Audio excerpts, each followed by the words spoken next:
Hi guys, welcome. We're about to do a little bit of training on UTD Essentials class and a doubles mini, and we got to look at their lights a little bit of the students, and I like to rig my light head in this way, because that way we have a double ender on a tiny bungee on the back and a big bungee on the front.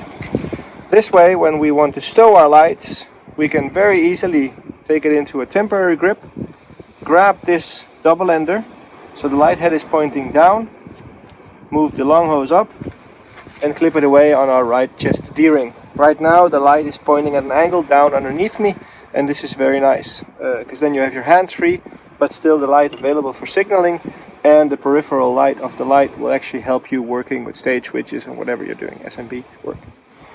Then in a permanent stowaway, we can always choose to pack the light up like this, and that way it's pointing up. So if the light is broken, and you can clean this hose a little bit nicer. But also in certain cave protocols, in Noviz, we mount the light like this when it's turned on, because that way it's lighting ahead while we're feeling along the line. So mounting your clipping device in this way on your light head gives you certain benefits instead of having a loose single ender hanging or dangling on this. It's also less obtrusive.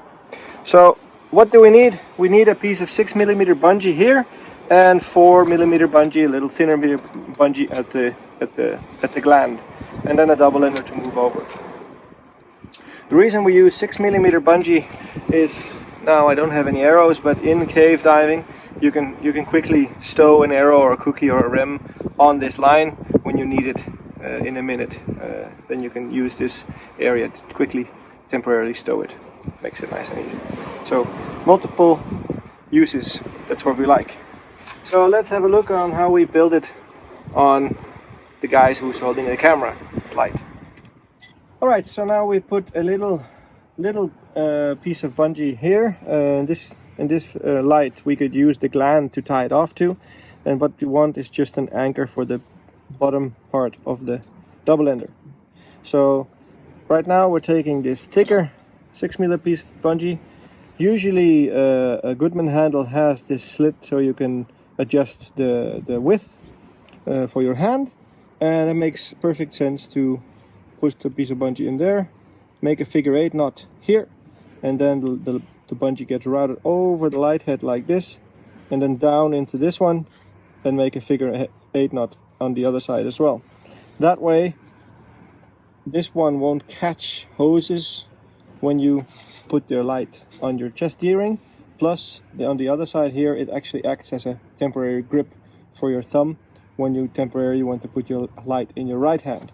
So now we just have to make a figure 8 knot, make it nice and tight, and put it over the light head. So now we've tied it off. As a little tip, you can move this elastic band over the light head when you're tying it off, then it's shorter, easy to tie the knot, and then pull it over the head so it's nice and tight. Double ender goes on like this, and now it's good to go.